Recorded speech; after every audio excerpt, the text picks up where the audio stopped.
It is 8th meeting, 16+1 meeting here, and of course it is a very busy day today for Premier Li Keqiang after attending the beginning of the business forum, which was happening just a few kilometers away from here. Right now, Premier Li Keqiang is at the plenary session of 16+1 meeting, 16+1 summit, which is actually happening just a few meters away from here in another room. Right here, I am at the press conference room, where in about 2 hours from now, Premier Li Keqiang will address journalists together with the Croatian Prime Minister Andrej Plenković. It will be right behind me, and of course it is expected that a number of agreements will be also signed at the table right there between 16 countries and of course China.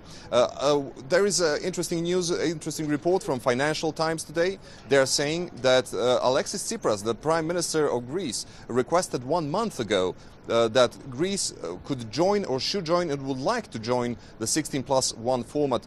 That's why we are expecting to see Prime Minister Alexis Tsipras here in Dubrovnik. Also at the business forum, which actually started a couple of hours ago, Premier Li Keqiang addressed businessmen there, and he said that all these countries need to construct more bridges among them, and that's something that he also said, and he also stated to the people in Brussels when he met the EU officials. So everybody needs more trade, everybody needs more business, and it is beneficial for everybody. That's why he made that parallel with Pelješac Bridge, which is constructed by the Chinese CRBC, just maybe 70 kilometers away from here. So anyway, very busy day. It is last day for Premier Li Keqiang's visit here to Croatia, and it will be a very busy, and many are saying very fruitful day for both China and remaining 16 countries of Central and Eastern Europe. Building bridges, not only in its physical form, but also a great metaphor in the development of the relations between China and the CEE countries. Aliosa, what does this year's 16+1 Business Forum plan to achieve?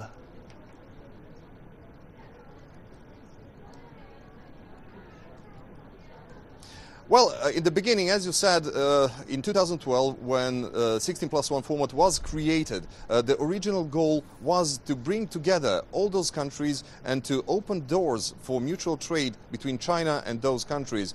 China pledged in the beginning to invest around $10 billion in those 16 countries. So far, China invested $15.7 billion in those countries, and of course China didn't cap any amount of money, saying, okay, we are going to invest so much money and that's it. No, China is interested in opening more doors here, more businesses.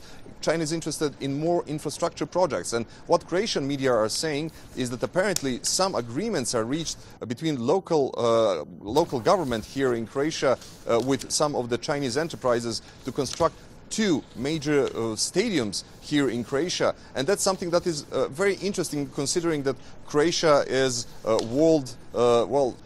they are world runner-up in football championship in 2018. So anyway, a business forum and of course the 16+1 meeting are aiming in achieving more bilateral trade between those countries and China, and also to even open mutual doors for mutual trade as well. So of course that business forum is going to end today after this 16+1 meeting, which is political part of the meeting, and we will hear in about a few hours from now what were the main achievements of that 16+1 business forum.